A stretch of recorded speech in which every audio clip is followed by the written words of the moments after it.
if we know that this text is positive for this writer, Alison Hedgecock, we then have to think about, all right, what universal ideas kind of go with that positive connotation. And this is where you're going to head to your notebook, page 1, to this page that we use all the time, which is the universal idea page. And you're going to think about locating one, no more than two, but one universal idea that you feel is connected to beating image and the blood image that tells us something about her character. Now, you might be thinking that blood imagery has a negative connotation, but I need you to go to paragraphs 1 and 12 before you decide your universal idea for your thesis. And I need you to determine if the blood imagery is a negative connotation.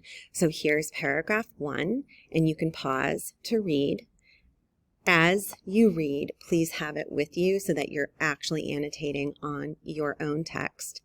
And then here is paragraph 12, where you're looking for the blood imagery. This is the last paragraph, the concluding paragraph in her memoir or in the passage. So if you're really thinking through this, right, I see, again, reference to her father. And my father raised us to believe being Indian was what made us who we are, what shaped us. And we were proud of our ancestors. No matter if we were mixed blood, we were from people who lived with purpose, with humbleness and personal integrity. And proud we were from truly independent people who had not compromised. So that's a great sentence because it is really complex. And pay attention to no matter, it doesn't matter if we were mixed blood. So it doesn't matter because we, and that dash is really telling us like, okay, I'm going to tell you why it doesn't matter that we were considered mixed blood. So you have to decide overall, is the blood imagery a positive vibe or connotation or a negative, and why? And when we do that, we want to read to the right, to the right, to the left, to the left. And what universal ideas do I see? I see proud or pride, living with purpose, humbleness, personal integrity. Proud is repeated again, truly independent and not compromised. So take a moment, go back to your thesis page and decide, okay, is that a positive or negative connotation for blood? And you can pause the video and think of some universal ideas that might match that connotation based on what we just read. As well as your green, these are the beating passages. So paragraph 6 right here, make sure you locate paragraph 6, beginning with my dad has a good sense of humor, and paragraph 8 that begins, each time my father starts us beating, I try my best. Okay, so she's young here, right? She's like 6, I think. And so think about what connotation these 2 paragraphs bring up for the writer around this image of beading or beadwork. Once you've decided that connotation, you can then decide, okay, what universal idea am I thinking about here? I wrote some up here, inclusion, strength, pride, and you can come up with your own. And you can take a look at your universal idea list in your notebook. The final piece of this thesis statement is beginning with, comma, ultimately resulting in, and you need to answer, okay, why is this universal idea so important for this writer? So if I'm going with pride, right?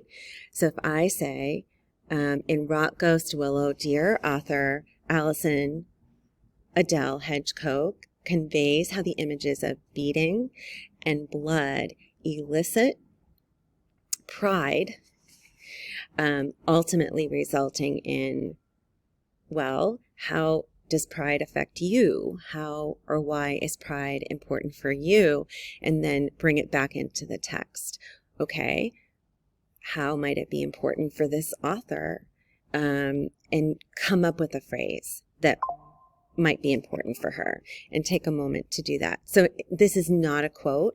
It is not specific examples in the thesis statement.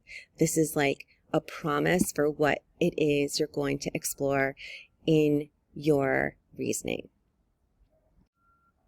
Okay, so now what I'm going to do, and I've coded my 2-page graphic organizer that is in my notebook like this. I have coded it with one color for green, which is the beating imagery, and that comes first in this thesis statement that we just wrote. So it's going to be the first example we bring up and on the first page of the graphic organizer. And then on the second page, the back side of that graphic organizer, I coded it for blood, which is the second image listed in our thesis statement. And it will be the second quote that we provide and the second 3 sentences of reasoning. So once you've highlighted that, I've made notes. I'm going to take my thesis statement exactly as I wrote it on that yellow page, and I'm going to write it right here. And I'm going to write it out fully because this is a full thesis statement right here. So I'm going to write out, in Rock Ghost Willow Deer, author Alison Adele Hedge-Koch conveys how the images of beating and blood elicit pride, comma, ultimately resulting in, and I want you to, okay, how or why is that pride like really important for her identity? Maybe it's like ultimately resulting in how she, or why family is important for her, or ultimately resulting in, using that pride in her daily life. So it's important to kind of have that like, okay, how or why is pride important? When we're thinking about box number 2, also box number 7 on the back, right? It's the same. It's just one deals with the first imagery example of beating or whatever you're writing with if you're not using beating, and then the other deals with the second imagery example. Sorry, I'll just bring this over.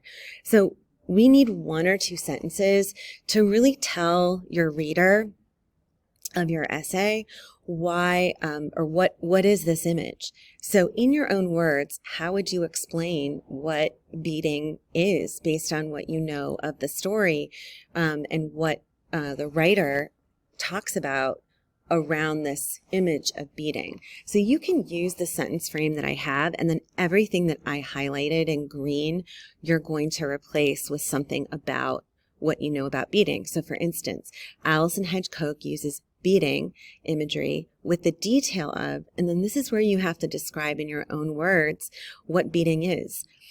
And so I'll pause while you can pause the video while you do that to finish that first sentence.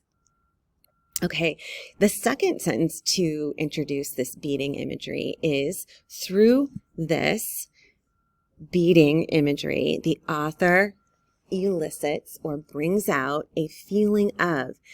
Now, we're thinking you have to decide, is it the positive or negative connotation or vibe? And even go to your tone wheel, because you will be going to your tone wheel when you write your reasoning, but you might even want to give your reader of your essay an overview of this tone wheel in terms of which tone word might go with how you interpret the writer's relationship with this image of beating. And then if you can end it there, the sentence, or you could add this extender as the image represents. What does beating represent or symbolize, right? Yeah, it's the act of making something, but it's also something else that means something deeper for her. in her culture or her tradition. Okay, once you've done that 2 sentences to introduce your first image, you then want to introduce your quote. It's really important that quotes just don't pop up out of nowhere. You can't begin a sentence with your quote ever. It is your job as the writer of this essay to lead in the quote. And so here's how I do it. We're going to locate where in the passage you found this quote. So if you found it in the beginning, I would say at the beginning of the passage or the beginning of her memoir or story, Hedge Coke, her last name. And then, you could think to yourself says or states, but we don't like those S words. So this is where you need to find a fancier verb. And so I chose remembers because it is a memoir, but if you go back into the Signal Verbs hot pink page in your notebook, you are going to choose a verb that will tell us more about how she is writing her essay, right? So if she exaggerates, kind of has like that negative connotation, might not be the right fit for this, but I want you to find one that you can use instead of says or shows or states, and one that really matches with her tone in her writing. And I'll give you a minute to do that. Before you do that, remember that we're not using the phrase in the text it says. We never want to write that anymore. Like that's great for freshman year in middle school. We're not going to write that.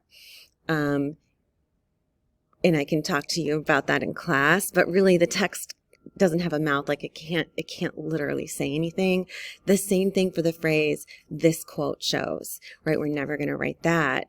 Instead, we're going to use this strategy for a lead-in to your quote. You're going to locate when in the text you found it, right? At the beginning, middle, end, author right here, and a verb instead of says or states. And then you're going to write a comma, space, quote mark.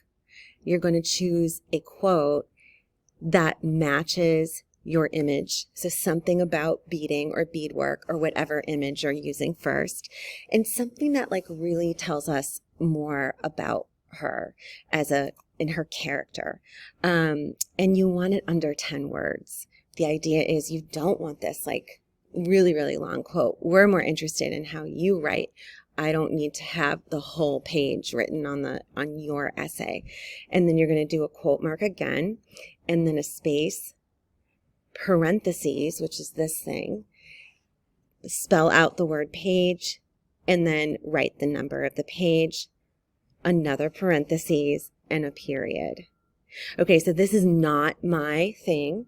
It's very technical, and it's something that people do in high school and college in their own writing, and it's called a parenthetical citation. We'll learn more about it, but this is the formula, and honestly, it is like a math formula. It's very technical, and we'll just have to kind of repeat it and use it, and this is how people do it. So go ahead and pause the video while you write your first lead-in for your first image, whether it is the beading image or one that you found.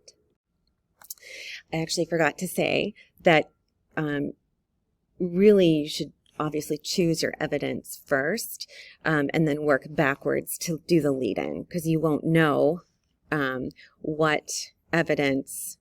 If you don't know what evidence you're using, you don't know where you found it in the story. So, but when you're thinking about that quote, the quote should tell you something about the author, right? Through the image that you're working with. Okay, so now is the meat of your essay, which is you set up the ideas that you're going to talk about in your reasoning, and you give people like a preview of those images and those ideas.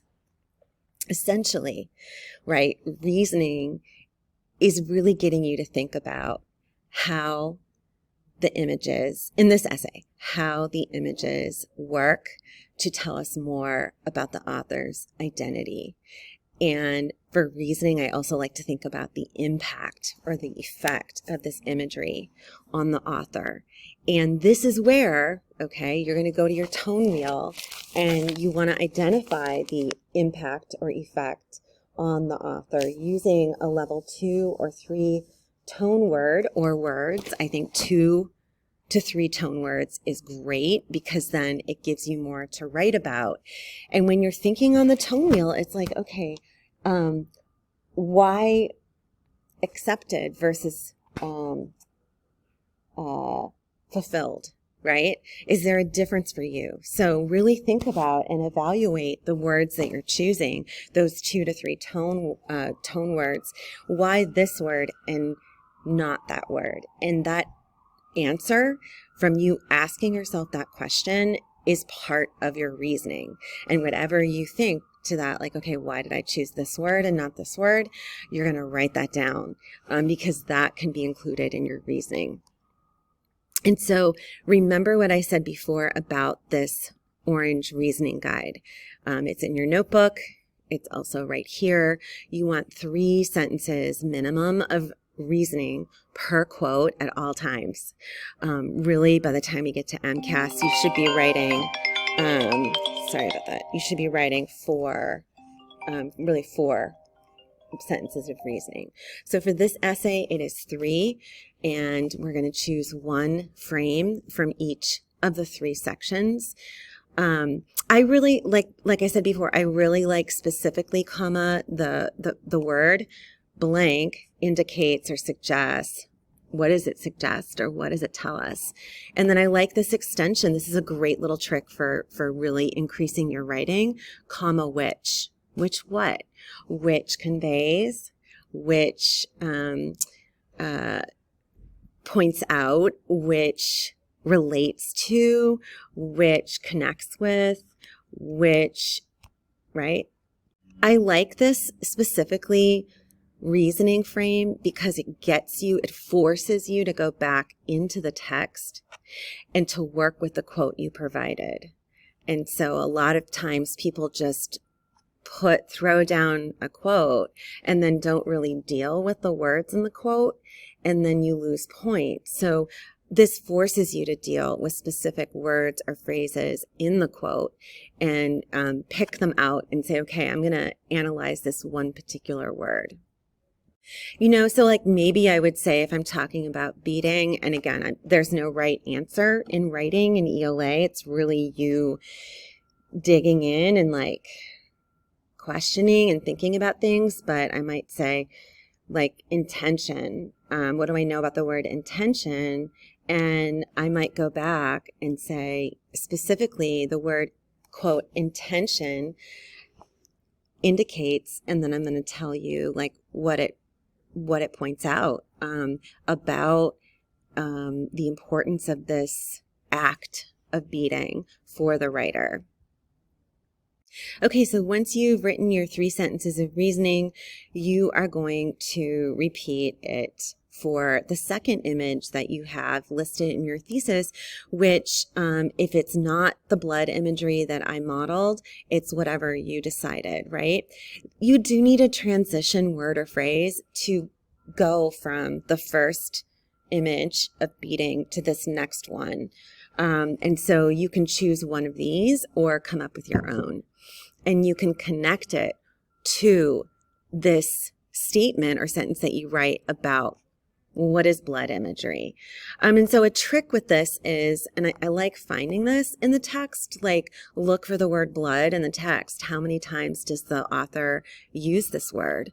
How many times does the writer bring up blood imagery? And throw that down on there, because that's telling the reader that you've read the text and you're finding a pattern in how many times the writer uses or references their imagery. And so maybe that, right, it might sound like, here we go. Another example of imagery is when Hedgecock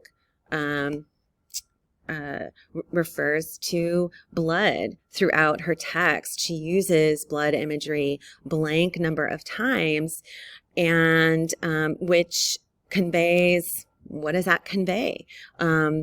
about the importance of blood for her, or how she uses the blood imagery. Like, does she use it to make a point? Does she use it to get our attention? Does she use it to like wake us up and tell us something important? Okay. Once we've written this sentence to introduce blood imagery, and again, you can kind of take the same frame from the first page with this imagery. Once you've written that sentence, you're now ready to lead in or introduce your quote for blood imagery. And again, my little trick towards, it might not be the end of the passage, right? But wherever you find your quote about this image, you're going to locate it in the passage as your first part of your lead-in sentence to the quote. And again, I'm using her last name, and we don't want to use says, shows, or state, so I'm going to take a verb from that hot pink page, and I'm going to find a more specific active verb to replace the S words. And so that would be this page right here to lead in that quote. I'm just kind of moving through this. We're almost done. And again, from wherever we are with our quote, we're going to want to find a quote that tells us something about the writer, about her. And we're going to answer these questions, go to that tone wheel again, identify 2 to 3 tone words at level 2 or 3 of your tone wheel that you feel really match this example of blood imagery, and then what that impact is. And again, you're working from that orange page with the reasoning stems. You're going to choose 3 of them. Again, I really like this one, right? It forces you to go back into the quote and throw down that one word or phrase that you feel really is the one that is most important. Okay, so we have finished, right, the reasoning. At this point, the front and back of your graphic organizer is complete, and you are ready to show me, get approval to move forward to typing it. And you're going to open the Google Doc that I have assigned to you in Google Classroom. It is the one with your name on it already, and you're going to type exactly what you wrote, word for word. You're just not going to include the frame language, right? It's the word for what you wrote, and it's all one paragraph, and you want to make sure that it is double spaced and that you have completed the header that I will provide at the top of the Google Doc, and that you do a spell check. And then you're going to click turn it in by Sunday at 5 p.m. so that I can print it. Please reach out with email or text, and together we will get this done. Thank you so much.